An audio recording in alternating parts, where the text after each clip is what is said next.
That was my finger, but I am Jay Frost, and I'm here with two of my friends. If you're here with us, and if you're looking at this in recorded mode later, you'll be happy to know who they are too.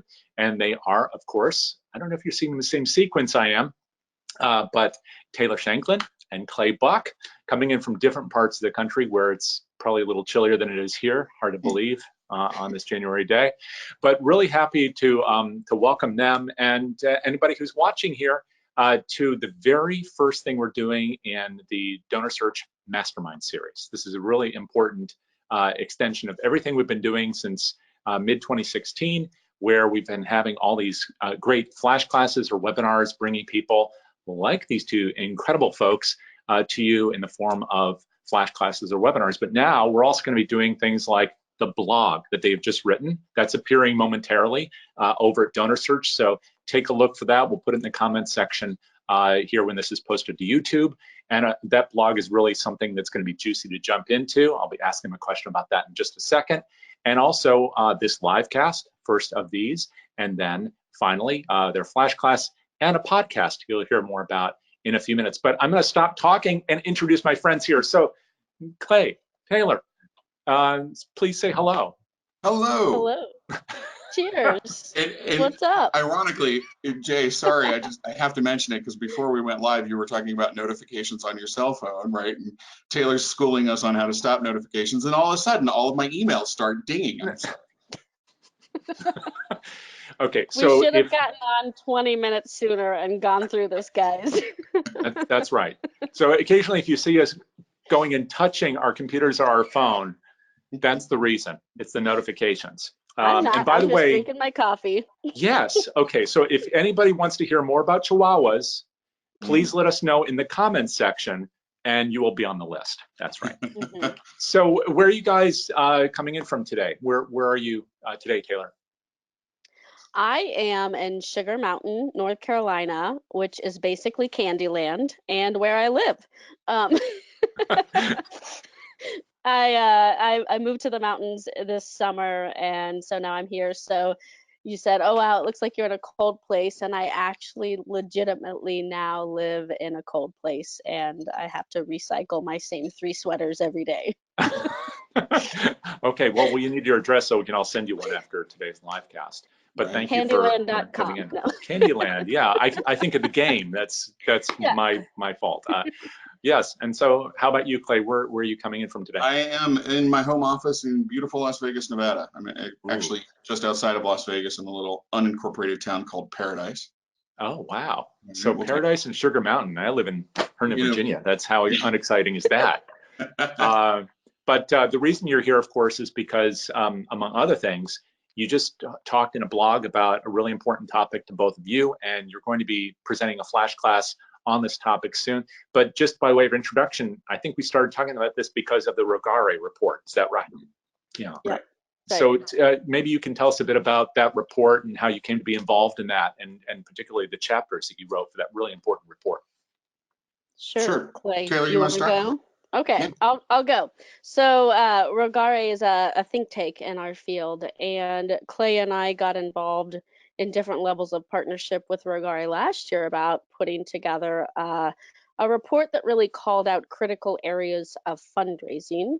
And we got together with Clay, 7 or 8 other kind of experts in the field, and we each wrote a different, article for that report, really to call out things that we need to be thinking about, that we need to have front and center, top of mind all the time. And Clay and I really collaborated on that in a high way, looking at data and social media and digital fundraising and the way that is changing, and what we need to be aware of as fundraisers with that change happening. Yeah, and this whole digital piece I know is complex, and it's also, even though we're all friends here, it can be a little contentious. So you have this set up as kind of a fundraiser face-off in your flash class. So how did you come up with that title, and what kind of friction and excitement should we be expecting? Right, Clay, I'll let you take that one. Oh, great, thanks. Yeah, great. Oh, it's friction. Clay gets it. It's friendly friction, and friendly disagreements, and I think kind of highlights.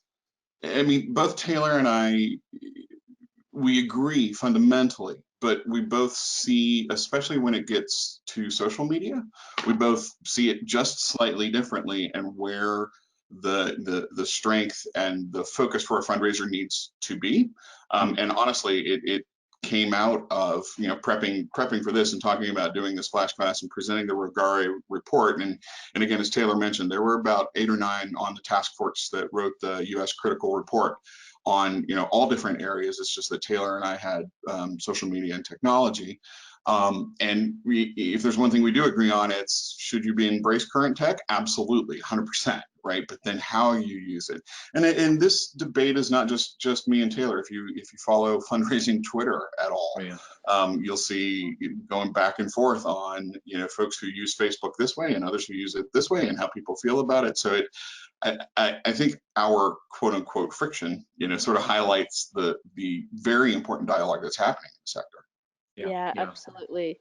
Over the holiday break, Clay and I were talking and we were prepping for this, and I think I said something that struck a nerve, and it actually took this flash class in a little bit of a different direction, and that's when we came up with the face-off, and we thought, this could be interesting if we debate each other a little bit on this. And by the way, like, Clay and I are very good friends, and so like there's no, it's all love here, and we're all, you know, going for the same things. But I think we do have some differing perspectives on how to think about things like Facebook fundraising and using social media for fundraising, and, you know, some of the transactional giving versus transformational giving. And so we're going to be getting into that, and that should be interesting. Right. This isn't a John Travolta, Nicolas Cage kind of face-off. This is far friendlier than that, in case for movie illusion. I mean, I might have used one of those memes in my Twitter role, but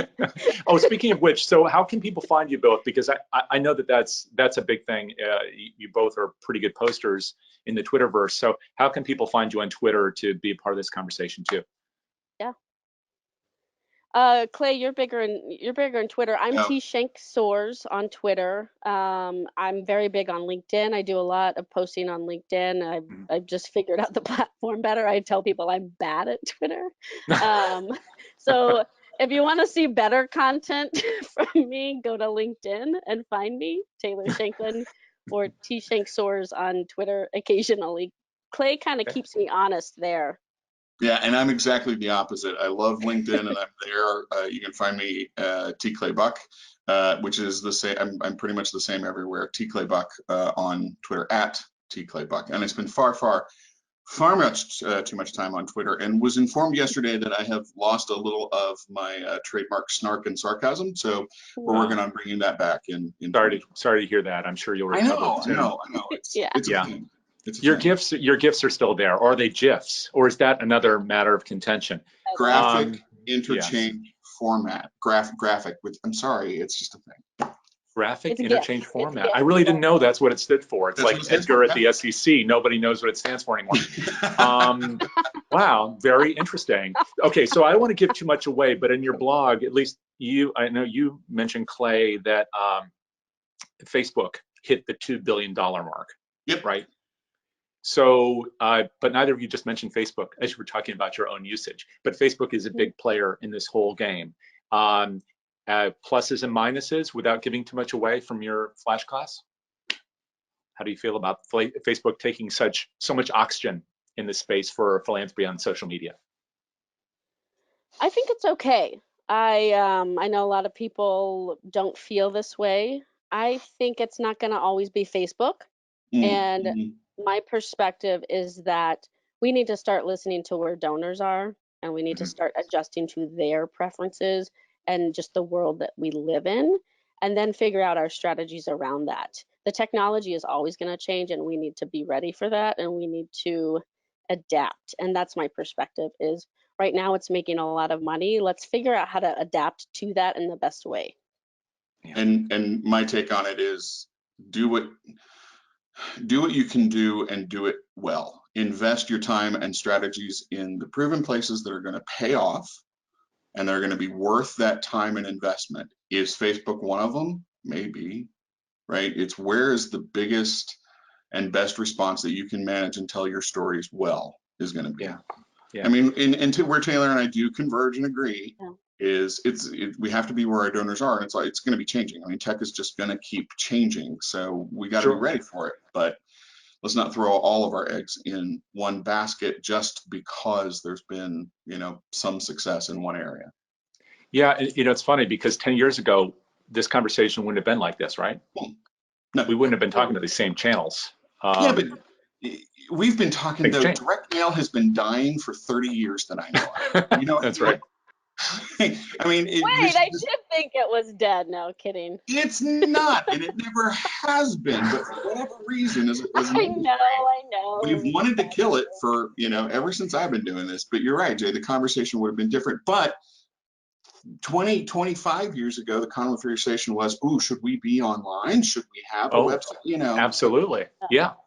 And now, in some quarters, it's like if you mention Twitch, which is something that we're actually going to stream this or are streaming this to Twitch, is something that a lot of fundraisers don't know what that is. They probably think it's a tick, not a platform. What is Twitch? There we go. So I'm gonna text you, Clay. I'm gonna text you. I mean, I just downloaded Reddit yesterday. Okay. But that's the point. There are hundreds of different platforms to talk. Pick the ones that work best for you. And as you just said, even personally and professionally, you're using different things different ways. And that's one of the points here. But it's also about who is the customer, who is the donor, what it's that they need, how do we best talk with them. And I know that that's probably, again, where you guys bring together and converge and talk about some of these issues. Now, your experience with this whole thing, writing this, contributing to this Regari report, I find that so exciting because it seems, at least to me, that we don't have enough substantive conversation. We do a lot of things. We jump from thing to thing. I wouldn't always call it adaptation, as you're pointing out. We need to adapt, but rather just kind of almost a fickle jumping around. But a report of that kind of study seems to give us a foundational approach to what we want to do next. What was that like contributing to that? And what do you imagine that we need to be doing and thinking about, and writing about, and contributing to others so that we can all do our work smarter and better as we look into this next decade? I think we have to give a huge shout out here to Barbara O'Reilly at Windmill Hill Consulting and the current president of AFP DC chapter. Barbara chaired that committee and chaired that report and was a phenomenal champion and leader and really helped us all guide that conversation. Personally, I think that report really hits on the critical conversations. We're talking about technology, we're talking about data, we're talking about social media, we're talking about fundraiser longevity and job satisfaction. We're talking about, I am personally thrilled that as a sector, we are bringing forward the conversations about representation and diversity and inclusion that we have needed for so long and are now becoming forefront in mental health and self-care. I really think those are like the key topics that are going to be the next decade of what we talk about in the sector. Yeah. Sure. And I think second on Barbara O'Reilly, she's amazing. It's been phenomenal getting to work with her and partner with her on this and other things now. I think it's a conversation we need to keep having. I hope it doesn't stop with just this one report. It's something that needs to be regularly done. And, it's interesting. I think a big part of the report was also to say, this is a real industry that we need to pay attention to. I do follow a lot of corporate for-profit marketers and what's going on in that space, and it's a little bit disheartening and annoying sometimes when they're like, oh yeah, you work in nonprofit, whatever, like fluffy. And I'm like, this is a huge industry. It's a very real industry. It's an industry protecting human rights and our planet and killing diseases, and it's something that needs to be more front and center. And so I'm hopeful that reports like these are helping to bring a bigger voice to the industry and to show that. And one of the articles was on the profession and job titles and training, and it's kind of just never necessarily been something where people think, oh, there's real training for this, but there is, and it is a real industry and one that the world needs to pay attention to. Right. But I know we all need to receive that in different ways. So that's one of the hopes here, is that this conversation, your blog, of course, this webinar, the flash class coming up, will all be different ways to kind of ingest this and make sense of the environment we're in and do better. So now, by the way, for those who don't know, it's Tuesday, January 14th at 1 p.m. Eastern is this flash class, the fundraiser face-off rather. So be ready for that. Do tune in. And if you don't know how to get that information, you'll find more about that, of course, both in the comments section in YouTube, if this is where you're viewing this, or over at the DonorSearch site. You can learn all about this stuff at DonorSearch.net. You'll definitely want to check that out, get on the list to receive notifications about not just these live classes, but the flash classes, and particularly this one. Do sign up before it's oversubscribed. It's free, it's CFRE credit granting, so you'll want to participate. But if you wanted to get people to be interested in this subject, give us a nugget. What is the one thing that you think the reason why they need to attend this webinar? What is it they're going to get from this that they really need? I mean, I've been working on my jokes. No. Comedy. No, I think I think a healthy debate on where people's attention are these days and how to get it. Good. Yeah, I'd agree with that. I think people get pretty wound up about the Facebook discussion. So yeah. Okay, so if you want to beat up on Facebook, that's the place to be. There will be plenty more to do, but that's probably enough. If you want to beat up on Mark, come to this webinar. Again, the flash class, January 14th, 1 p.m. Eastern, and also then listen in for the podcast that'll be released later this month, the Masterminds podcast, our two first Masterminds right here. And our hats off to Barbara O'Reilly, who put all this together. Thank you, Barbara. This is the Barbara Love Fest, and I'm sure she'll appreciate hearing this after the fact. Yes. I also want to thank DonorSearch, as always, for providing a platform for all this stuff, where we can bring people like these two incredible people to you. So DonorSearch, thank you. If you want to learn more about them, it's DonorSearch.net. So till next time, my thanks again to Taylor and Clay, and to all of you, and we'll talk to you all soon. Yeah. Take care. Thanks, Jay. Bye. Thank you. Bye.